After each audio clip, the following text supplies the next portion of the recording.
What do Richard Branson, Emma Watson, and Paris Hilton have in common? They've all been diagnosed with ADHD. It's a subject that I want to learn more about, and I'm interested because some of my clients are neurodivergent. 29% of people in entrepreneurship are neurodivergent. Today's episode is for you if you are neurodivergent, you think you are, or you work with neurodivergent people. I'll be chatting with my guest, Lauren Breese, on how you can harness your ADHD to your advantage, to how a company can embrace neurodiversity in the workplace. Lauren Breese is a clinical psychologist with over 14 years' experience, specialising in working with neurodiversity across all ages in the NHS, and provides tailored psychological therapy for neurodivergent adults. She is also a co-founder of the Neurodiversity practice, which works with corporate organizations and individuals offering education, workshops, and support. Lauren, thank you so much for joining me today. Yes, thank you so much, Nicole. It's really nice to be here. Tell the listeners about who you are and what you do. So I'm a clinical psychologist and I specialize in working with neurodiverse people. So that might be people with neurodivergence. And what that means is they might have a diagnosis of ADHD, or they might be autistic, they might struggle with dyslexia or dyspraxia, as well as their families or people that are around them. So this has been my whole career. And so recently I left the NHS and set up two new companies.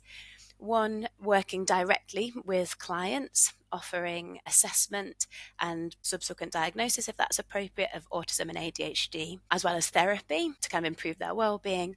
And then another company that works more broadly with businesses, organizations, offering training, support to help them make their workplaces more neuro-inclusive. And we also support parents as well, so neurodivergent parents. And we've set up an online community, which is really supportive, and we offer workshops through that as well. So we'll be linking all of Lauren's contact details and how you can work with her and where you can find her later on in the show notes. Mm-hmm. And today we're going to be focusing primarily on ADHD. For those people that don't know what ADHD is, what are the common presentations of ADHD? What is ADHD? Yeah, it's a really good question. So people with ADHD struggle with three main characteristics, or in three main areas.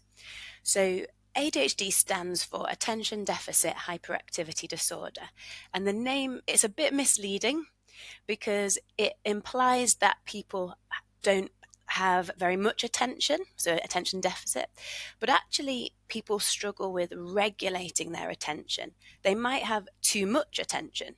So sometimes people can really focus well on things they find interesting, but might struggle with things that are perhaps less interesting to them, or struggle regulating their attention when it's needed. So that's kind of one area around attention. The other area is around hyperactivity and impulsivity. Now, this often kind of, you might think of like little unruly children, like little boys running around being hyperactive. But what we know about how this looks in adults is a bit different. So you can actually have an internal presentation of hyperactivity and impulsivity, and that might be lots of racing thoughts, pacing, fidgeting, doodling. And the third area are difficulties with what's called executive function. So these are key kind of the front bit of your brain that's involved in tasks like organizing, planning, time management, behavior regulation, emotional regulation. So these are kind of the three main areas, and people might struggle to different degrees in the different areas. Are there varying degrees of ADHD? Yeah, so when you have an ADHD assessment, you would come out with a diagnosis of, there are three kind of types, and they get characterized within what I just mentioned. So you can have an inattentive type if lots of your characteristics are around inattention. You can have a hyperactivity, impulsivity type, or what's called combined, which is both. And within that, there are severity levels, so mild, moderate, or severe. And this is basically kind of explains how much you're impacted by the diagnosis. But the problem with that is that often the environment has a huge impact. So Some people might not struggle because they've set up their environment to really suit them, whereas other people who haven't had the opportunity to do that or might not necessarily know how to might struggle more. But as well, just to say that although there are different levels, once you've been diagnosed, you can't kind of just be a little bit ADHD. Does that make sense? So you Yeah. can't be a bit ADHD. You have to meet a certain threshold to get the diagnosis. Yeah. And then you'd fit into one of those buckets Yeah, from one of your those diagnosis. categories. Yeah, which kind of just describes like how the characteristics are presenting for you. So whether you're more inattentive, whether you're more hyperactive, impulsive, or both. And the symptoms have to be present before it, like in childhood as well as adulthood. A lot of people are now talking about being neurodivergent and ADHD. Why do you think people are more aware of it, or why do you think people are talking about it more? Or is it Yeah, becoming more common, or not? Is it just more yeah. awareness? It's such a good question because, and it really does fit with what we're seeing. So more people are kind of coming forward with thinking about their neurodivergence. And there's a really interesting kind of fact. I think ADHD was the second most common Googled thing on the NHS website during COVID. So people started to get interested more so around COVID, and there might be different reasons for that. One might be that people were able to adapt their workplace to suit them, there were less kind of burdens on them, and they were kind of potentially thinking, well, why is this easier Yeah. compared to what was before? There's been the rise of things like TikTok and social media and people talking about their neurodivergence. I think as well, ADHD used to be diagnosed only in childhood. So it's only recently that it's been recognized as an adulthood um, condition or disorder, although I don't like those words. They're Yeah. quite pathologizing, but I guess as a diagnosis. And so what we're seeing is people who are now adults who may have children who are maybe going through the process of struggling with at school, maybe in a similar way to they did, and people are asking questions about their children, about their neurodivergence, and then adults are starting to think, I struggled with that. Is this kind of what's going on for me as well? So it's almost like a combination of all of those things. It's not that we're getting necessarily more diagnoses, that the criteria is still the same. I Mhm. think that we're just becoming more aware of it. I think and I hope the stigma is being tackled by sharing information online, and people are being kind of proud about their identity whilst recognizing challenges. But I think a combination of all these things has kind of brought more adults to be looking at it. Yeah. And is it hereditary? So there's evidence to say that it's about 80% hereditary. So, I mean, it's really hard to do these studies, but there's been lots and lots of studies that show that it's heritable.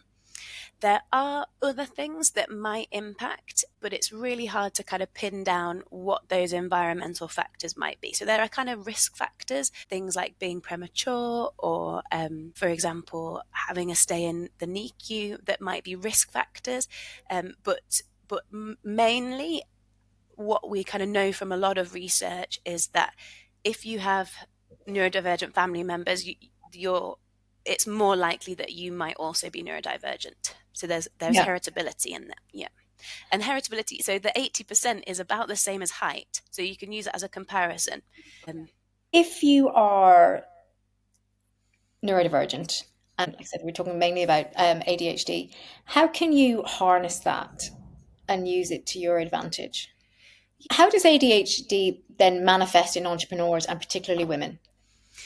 so the three characteristics might impact differently. So if you imagine inattention or difficulties with regulating attention, this might impact on day-to-day life as an entrepreneur. Things that are less interesting or less engaging might be a real struggle for entrepreneurs to kind of action. And this is, I mean, this is like a broad brush kind of, it might not be the case for everybody. But if you take the kind of hyperactivity, impulsivity part, For example, it might be that people get really carried away in the things that they are interested in and might accept lots and lots of cool ideas, but they might not be able to fulfill them, or they might not fit with their overall goals, just as an Yeah. example. Or things like executive functioning, it might impact on things like planning, organizing diaries, things like that. What we tend to see for entrepreneurs in general is they might have had a pattern of lots of different jobs, pick a mix CV style, and they get to a point where actually they want to solve some problems for themselves, and they kind of are motivated to set up their own company or different companies. You kind of see this drive often in entrepreneurs that have ADHD, and they want to solve a problem that they can think differently about, and they think that they've got an idea to solve a problem. So I guess women with ADHD do present a bit differently. So they're typically diagnosed later in life, and really interesting, it kind of tracks along somebody's reproductive cycle sometimes. So what I mean by that is we're seeing more children diagnosed around puberty for girls compared to boys who are diagnosed earlier. And then we're seeing an increase around after pregnancy and also around perimenopause. So there's something related to kind of hormones. And what we know is that ADHD characteristics for women change across the menstrual cycle as well. So people struggle at ovulation in a different way to they do in the kind of luteal phase, for example. So this is how it kind of looks a bit differently for women. Yeah. And I suppose as well for women, if you're an entrepreneur, and we are often burdened with the childcare and the family and the organizing, Yeah, that's a lot of pressure then as well for someone who absolutely. has ADHD. Yeah, it's all the kind of mental load. Sorry. Yeah, it's all the mental load and the kind of like extra things to be having to think about. And it's all that executive functioning that's involved with being a parent as well as an entrepreneur. And so, what would be your strategies or tips for entrepreneurs that have ADHD? So, lots of different strategies. So, what the research tells us is that learning mindfulness skills can help to change the structure of the brain, or the brain is neuroplastic, so it can be changed by something like practicing mindfulness on a regular basis. And we've got some research to show that this can help people to begin to learn to regulate their attention. There is things like CBT, cognitive behavioral therapy, where entrepreneurs could learn skills specifically to manage ADHD characteristics. There's also research around exercise and the benefit of exercise, where if you do a period of exercise, this improves your focus. So even sometimes I work with people and say, before a big meeting, run there, or do some exercise beforehand. So you've got those kind of evidence-based things, as well as things like prioritizing your physical well-being. So we're thinking sleep. We know that can be affected for people with ADHD, so really prioritizing that with things like sleep hygiene. And I think as an entrepreneur, you've got the opportunity to create your own working environment that suits you. And this is hugely important. Yeah. And that can look like changing your working hours. Some people I work with work from 5 a.m. till midday, and that's their working day. And that's okay, because that's when they work the best.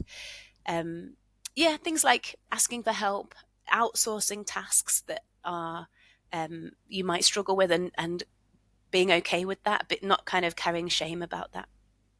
Taking that view of yourself as what do you like and enjoy? How do you work best? Where do you work best? Like you say, the times that you work the best. Where do you have the most energy and the most focus? What are your weaknesses and your blind spots? And then getting support with those weaknesses and blind spots to help you within your business. Yeah. And what about how people receive information and digest information? Is that different with a neurodivergent brain? It can be. People say that perhaps ADHDers are more visual, so they take in kind of information better when it's written down or in picture format. It might be that because of those executive functioning differences, breaking things down into smaller chunks can be helpful in terms of taking information in, making sure you're kind of having regular breaks, can be useful. I think it's just about, like exactly what you just said, Nicole, like getting to know yourself, where your strengths lie, where any differences might be, and being able to kind of adapt your workspace for that. So it might be taking in information is tricky for you, and then putting in adjustments for that. It might be other things are tricky. So yeah, it kind of just depends on your profile. And if one of the things that you struggle with is focus, are there like particular cues that you can suggest for people to reestablish a focus? Yeah, so distractibility, it can be really tough. And I suppose it might be around changing the environment. So if there are periods of time that you know that you might be distracted, is there any way that you could reduce that? So I know people that I've worked with that have kind of put a sign on their door like, don't distract me because I'll be talking to you for half an hour. Yeah. You might have come in for 5 minutes, but and so just really blocking out those chunks of time. Things like having an accountability buddy or a body double, sometimes it's called. And I'll see a lot of people doing this online where just doing a task alongside someone can be really helpful at kind of keeping focus. Yeah. How can you harness your ADHD to use it as your advantage? Yes, there are differences in the way that brain is kind of wired, but this brings a lot of strengths, and the people that I work with have been able to kind of identify what those are for them. And I've been told that creativity is something that lots of ADHD people have. ADHDers, things like thinking outside the box and diverse thinking, drive, the ability to hyper focus sometimes, which can be a bit of a double-edged sword, but kind of really recognizing those strengths and the things that brings, things like maybe perhaps being able to connect really deeply with people and bring that empathy or intuition. So I think it's about recognizing where those are and seeing if you can kind of really harness them in your day-to-day, and being able to outsource the things that perhaps come less naturally. If I'm in the workplace or I'm dealing with people that are neurodivergent, what should I be aware of, or what's the best way to get the best out of people that are neurodivergent? So if you're kind of an employer or working with somebody, an employee, I think the first thing that is helpful is to start to be having conversations about how people work. So how people work best. And I think there's an element of kind of breaking down stigma as well around this, because at the end of the day, we're all neurodiverse, which means that our brains are all different. And we will have been working alongside probably neurodivergent people, whether we know it or not, forever. And we all will have preferences for how we work, but for neurodivergent people, they are more important because not necessarily more important, but it's not just a preference, it becomes a kind of a need. So kind of making those adjustments is not just helpful, but it's kind of what people need. But it also does benefit everybody. So it's kind of like a no-brainer to be able to make these any reasonable adjustments for everyone. So I think the first thing that is helpful is to kind of think about maybe having some training for the workplace overall, to think about the company culture around neurodiversity, and just building in that understanding and empathy around what that even means. And then just starting to think about what adjustments might be helpful for everybody. So, for example, at the neurodiversity practice, we offer a checklist of adjustments that almost can be used to facilitate these conversations with everyone. So you're not just picking and choosing, but the onus is on the employer to kind of start having these conversations. And I suppose it's also to say kind of not to be scared about having the conversation, because I think there's a lot of worry about the language to use, and kind of you don't want to offend anyone, which makes sense, but also just getting started is sometimes like the best thing, and just muddling through it with empathy and understanding and openness is kind of a really great place to start. So with all employees, I would say thinking about what adjustments they might need can be really helpful. Some of the entrepreneurs I've worked with are neurodivergent, but also people that I will have outsourced work to, they may be neurodivergent. Or I'm thinking, is there a way you can say, not are you neurodivergent, but how do you like to receive information? How do you best work? So Yeah, that then I can tailor how I work with them, whether it's work I'm giving them or work we're doing together, totally. so that they're not overwhelmed or that Yeah. they're able to execute it in the best way. Absolutely. And that would be great to do across the board. So you're kind of, because it's really hard often as a neurodivergent person to be able to, some people might not want to disclose, some people might not know, some people might kind of choose to disclose later. So actually for everybody that you might work with, having that conversation is really helpful. What is there anything that you need from me that would make this easier? How do you receive information? How do you feel about deadlines? How do you work best? um, are prompts from me helpful, or do they feel stressful, that kind Yeah. of thing, and also just having that open conversation. In terms of staying organized and keeping track of goals, and goals being a big part of business, how can founders with ADHD do that? This is really tricky because someone with ADHD might struggle with this because of executive functioning difficulties or differences, where planning and organizing are tricky, or predicting time, or getting really focused on something. And so this kind of keeping on track and staying on track is tricky. I think the first thing to remember is to try to be kind to yourself and to try to be compassionate about that if that's the case. And the reason I say that is not just wishy-washy, it's science-based. So the difficulty is lots of ADHDers might be quite self-critical, and that keeps you in flight or fight mode. And when we're in flight or fight mode, we can't think straight. So the first step is to kind of take a breath, be kind to yourself. And then the next is kind of a bit more practical. It's about setting your kind of longer term goals, but trying to have daily goals within that. And then it's a little bit further than that. So the daily goals really need to be broken down into meaningful, exciting, if possible, chunks. So just an example, like imagine you had to get in touch with a client. You, on your list, it wouldn't just be like get in touch with a client. It would be find their email address, write the email, schedule the email, or, Yeah. proofread the email. And then the next part is try to predict how long each step will take, which is a little bit strange. This is something ADHDers can find tricky. So it's trying to build that in as a skill. So trying to estimate how long each one will take, and that will get easier over time. Then prioritize each one of those within your day. What kind of is the most priority? And then trying to kind of schedule those in. And then the final step for that is to build rewards into your day. So having regular breaks, but doing something that stimulates that dopamine that you get a rush from. So that might be, I don't know, making a coffee or making a favorite drink, or so small rewards, but making sure that you're having them regularly after each step or at a regular point. So this kind of builds your motivation as well as kind of really breaks things down, and helps people to kind of stay on track. So really breaking it down and giving yourself the steps for each goal so clear.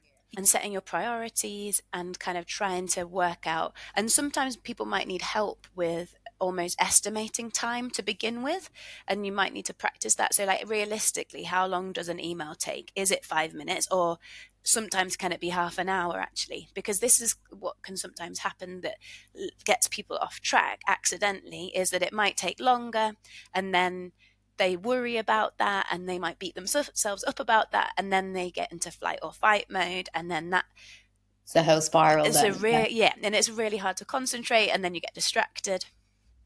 Hmm. And what about overwhelm and burnout then?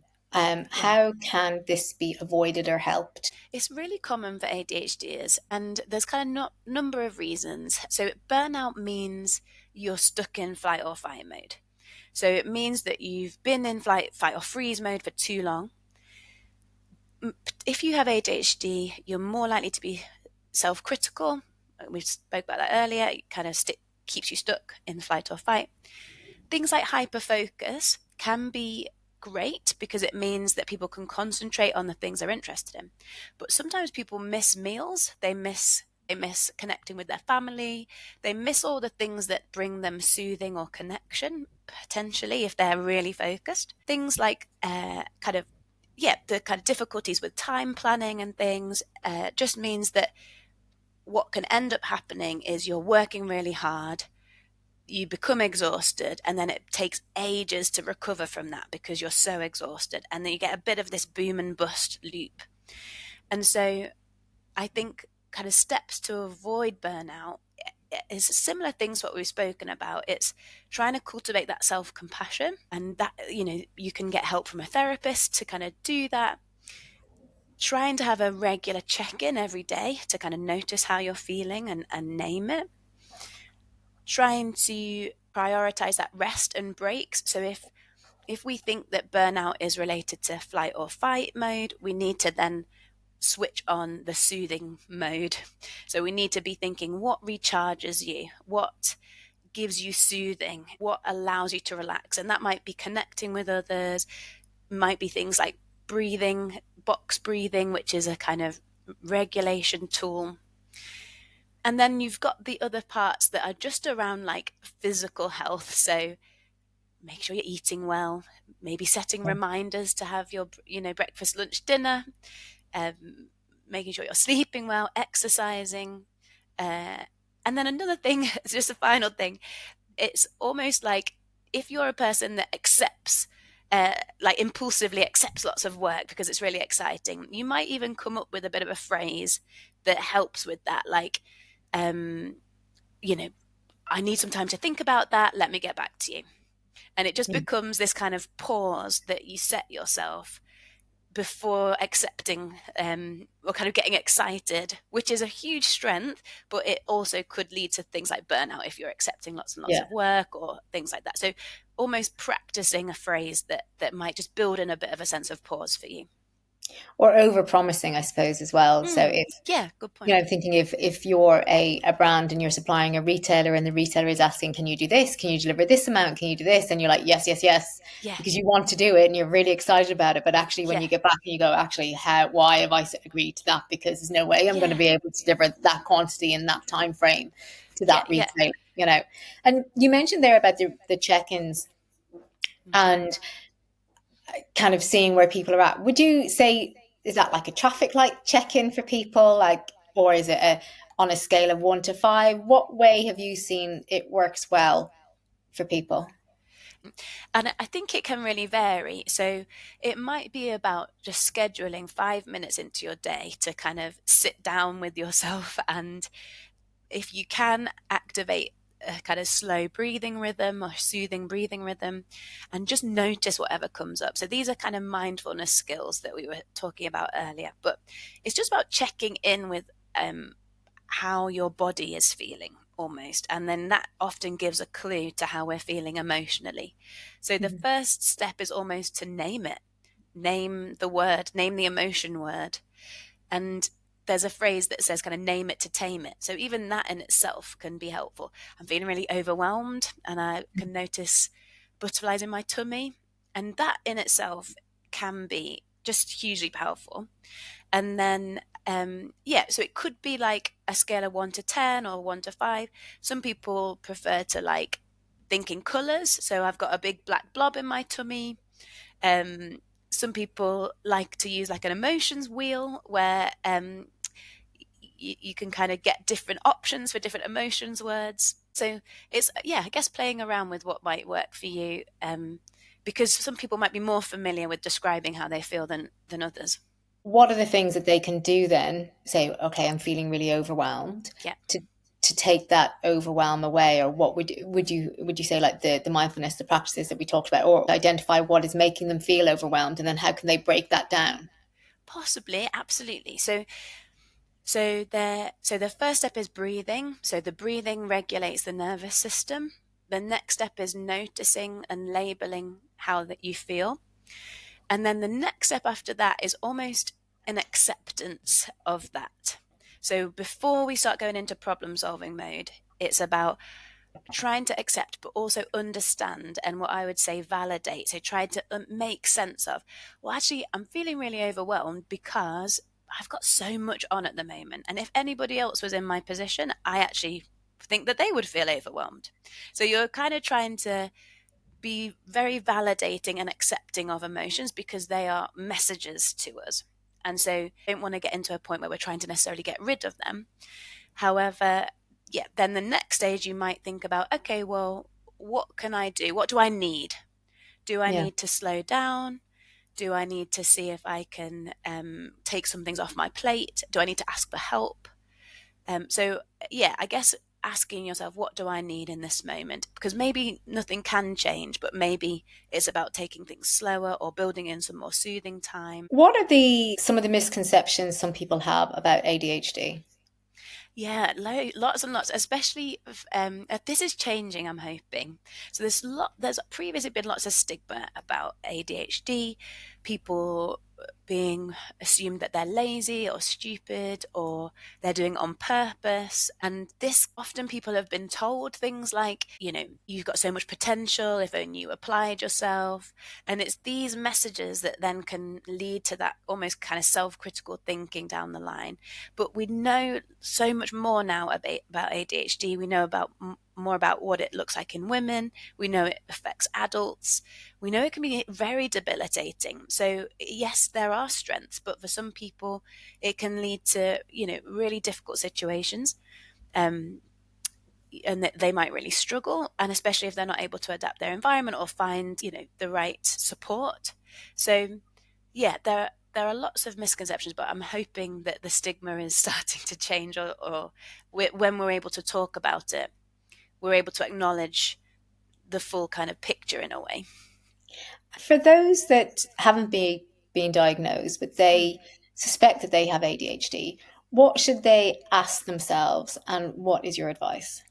So people probably go backwards and forwards for a long time if they're thinking about it. Often they almost try and diagnose themselves, like lots of research and things.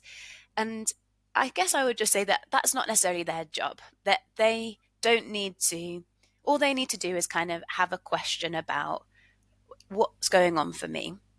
And then I think going back to that self compassion, so bringing some of that in, that it's okay to ask the question, I want to understand myself more. And that might lead to somebody seeking out an assessment. But it can take a long time to get to that point. Mm. And I suppose when you're thinking about an assessor or an assessment process, you want to feel comfortable with the person. You want to make sure that they are neuroaffirmative, so they're not really deficit focused. You want to think about, if you get to this point, somebody that can consider the whole broad spectrum of neurodiversity, so things like ADHD and autism, because often things can overlap. So you want somebody skilled in being able to tease things apart.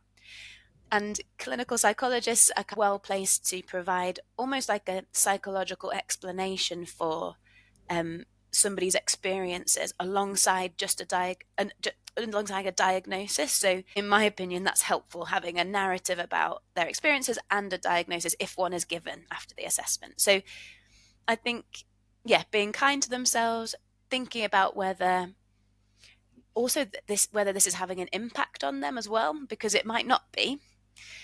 If it is, do they want to understand themselves further, and how they might be able to kind of seek out an assessment and who that might be with?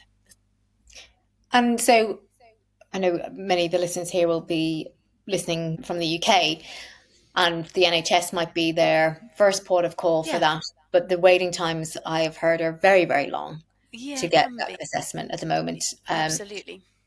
But there are private practitioners, like, I mean, you do assessments as well, Lauren, don't you? Yeah. Yeah, yeah, that's right. So absolutely. So GP is a really helpful first point of call. And actually, even though I work privately, it is helpful for someone to have seen the GP beforehand to explore their local options. And there's something called shared care as well, because if somebody does receive a diagnosis and they want to pursue something like medication, eventually you might want that to come via your GP. So your GP is a really important person to link in with to begin with. And then, yeah, so privately I offer assessments, but how I work it is I offer initial consultation to begin with. And that's a 90-minute session talking with somebody about what they're finding difficult. And at the end of that, I can make a recommendation as to whether they should, I think, whether they could go ahead with an assessment fully. And that's either for autism or ADHD. This is what I could recommend. But I also help them to weigh up the pros and cons of that, because it's important for me somebody makes an informed choice for themselves. So I think this first step is really helpful, because often people come to me and said, I don't know if this is enough. I don't know if I will, if I'm kind of going crazy, or, when I can kind of say, no, I can see why this is potentially in line with ADHD or autism. And this is what I recommend as the next steps, rather than going straight into that diagnostic assessment. And thank you so much, Lauren, for, I do think it's a very interesting, like I said, it's a very interesting topic. And for anybody who is listening that suspects that they may be neurodivergent, do get in touch with Lauren and check out the neurodiversity practice to see how both the neurodiversity practice and Lauren can help you with your journey and where you want to get to. So Lauren, thank you so much for joining me today. Thank you so much, Nicole. It's been a real pleasure.